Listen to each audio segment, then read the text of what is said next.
जय श्री कृष्ण। श्रीमद् भागवत गीता हिंदू धर्म के लोगों के लिए धार्मिक ग्रंथ है। गीता महाभारत का ही एक हिस्सा है जिसमें 18 अध्याय और 700 श्लोकों का संग्रह है। गीता में कुरुक्षेत्र में हुए भगवान श्री कृष्ण और अर्जुन के बीच के संवाद का वर्णन है। भगवान श्री कृष्ण ने अर्जुन को उपदेश दिए थे। वो उपदेश हर व्यक्ति के लिए बहुत महत्वपूर्ण है। गीता में जीवन की हर समस्या के हल का वर्णन मिलता है। श्री कृष्ण कहते हैं, जिसने अपने मन को जीत लिया है उसने पहले ही परमात्मा को प्राप्त कर लिया है, क्योंकि उसने शांति प्राप्त कर ली है। ऐसे मनुष्य के लिए सुख दुख, सर्दी गर्मी और मान अपमान एक जैसे होते हैं। जो हुआ वह अच्छा हुआ, जो हो रहा है वह अच्छा हो रहा है, जो होगा वो भी अच्छा ही होगा। हे अर्जुन, हम दोनों ने कई जन्म लिए हैं, मुझे याद है, लेकिन तुम्हें याद नहीं है। आत्मा को शस्त्र काट नहीं सकते और ना ही अग्नि इसे जला सकती है। जल इसे गीला नहीं कर सकता और वायु इसे सुखा नहीं सकती। हे अर्जुन, तुम्हारा क्या गया जो तुम रोते हो? तुम क्या लाए थे जो तुमने खो दिया? तुमने क्या पैदा किया था जो नष्ट हो गया? तुमने जो लिया यहीं से लिया, जो दिया यहीं पर दिया। जो आज तुम्हारा है कल किसी और का होगा, क्योंकि परिवर्तन ही संसार का नियम है। जो दान कर्तव्य समझकर बिना किसी संकोच के किसी जरूरतमंद व्यक्ति को दिया जाए वह सात्विक माना जाता है। जब तुम्हारी बुद्धि विभिन्न प्रकार के वचनों को सुनकर विचलित न हो तथा नित्य परमात्मा में स्थिर हो जाएगी, तभी तुम्हें योग की प्राप्ति होगी।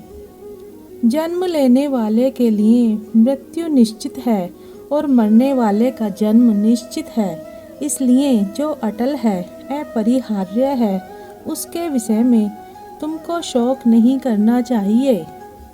श्री कृष्ण कहते हैं, जीवन ना तो भविष्य में है ना ही अतीत में है, जीवन तो बस इस पल में है।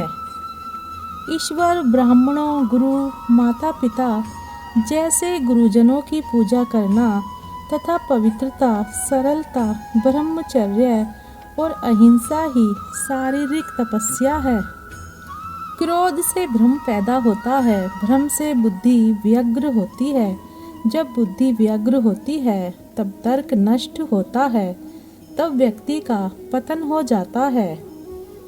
जो खाने, सोने, आमोद प्रमोद तथा काम करने की आदतों में नियमित रहता है वह योगाभ्यास द्वारा समस्त भौतिक कलेशों को नष्ट कर सकता है। भगवद गीता के अनुसार नरक के 3 द्वार होते हैं, वासना, क्रोध और लालच।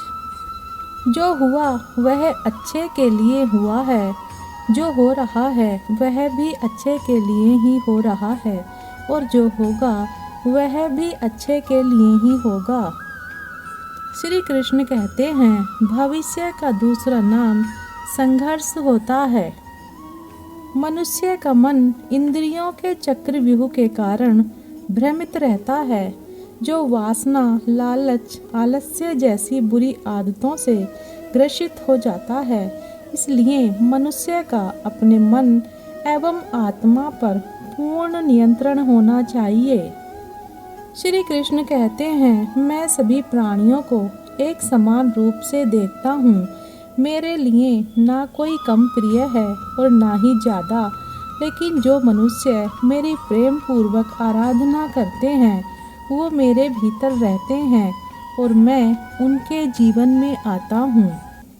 हे अर्जुन, परमेश्वर प्रत्येक जीव के हृदय में स्थित होता है। आत्मज्ञान की तलवार से अपने हृदय से अज्ञान के संदेह को काट कर अलग कर दो, उठो और अनुशासित रहो। मनुष्य अपने विश्वास से निर्मित होता है। जैसा वह विश्वास करता है वैसा वह बन जाता है।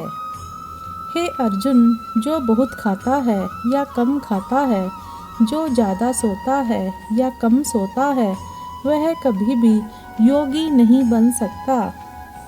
मन अशांत है और इसे नियंत्रित करना कठिन है, लेकिन अभ्यास से इसे वश में किया जा सकता है।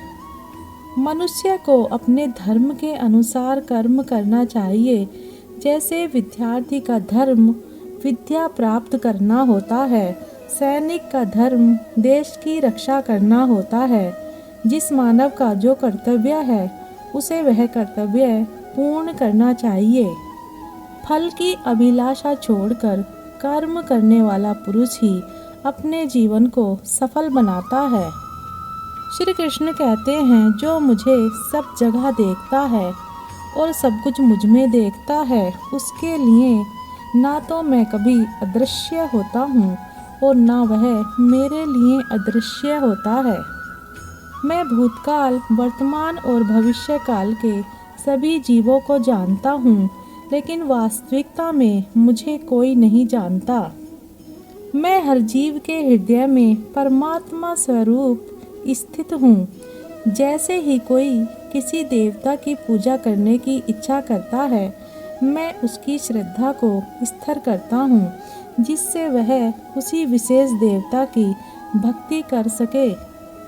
मैं धरती की मधुर सुगंध हूँ, मैं अग्नि की उष्मा हूँ, सभी जीवित प्राणियों का जीवन और सन्यासियों का आत्मसंयम हूँ।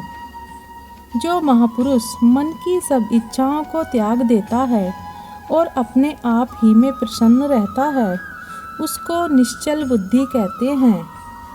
जो व्यक्ति मन को नियंत्रित नहीं करते, उनके लिए वह शत्रु के समान कार्य करता है। श्रेष्ठ पुरुष को सदैव अपने पद और गरिमा के अनुरूप कार्य करने चाहिए, क्योंकि श्रेष्ठ पुरुष जैसा व्यवहार करेंगे तो इन्हीं आदर्शों के अनुरूप सामान्य पुरुष भी वैसा ही व्यवहार करेंगे। सदैव संदेह करने वाले व्यक्ति के लिए प्रसन्नता ना इस लोक में है और ना ही परलोक में। जो विद्वान होते हैं वो ना तो जीवन के लिए और ना ही मृत्यु के लिए शोक करते हैं। ज्ञानी व्यक्ति ज्ञान और कर्म को एक रूप में देखता है, वही सही मायने में देखता है। जो मनुष्य जिस प्रकार से ईश्वर का स्मरण करता है, उसी के अनुसार ईश्वर उसे फल देते हैं। कंस ने श्री कृष्ण को सदैव मृत्यु के लिए स्मरण किया, तो श्री कृष्ण ने भी कंस को मृत्यु प्रदान की। अतः परमात्मा को उसी रूप में स्मरण करना चाहिए जिस रूप में मानव उन्हें पाना चाहता है। खुद को जीवन के योग्य बनाना ही सफलता और सुख का एकमात्र मार्ग है। पृथ्वी में जिस प्रकार मौसम में परिवर्तन आता है, उसी प्रकार जीवन में भी सुख और दुख आता जाता रहता है। जिस प्रकार मनुष्य पुराने कपड़ों को त्याग कर नए कपड़े धारण करता है, उसी प्रकार आत्मा पुराने तथा व्यर्थ के शरीरों को त्याग कर नया भौतिक शरीर धारण करती है। श्री कृष्ण कहते हैं, हे अर्जुन, मन अशांत है और इसे नियंत्रित करना कठिन है, लेकिन अभ्यास से इसे वश में किया जा सकता है।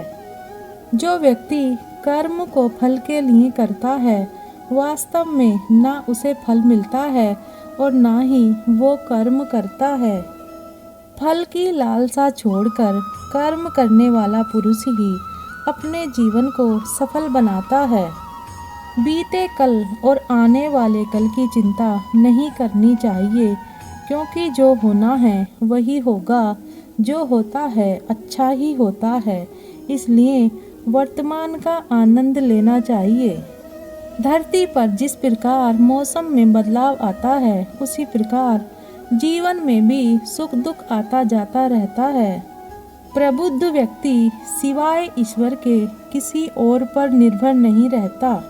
गुरु दीक्षा बिना प्राणी के सब कर्म निष्फल होते हैं।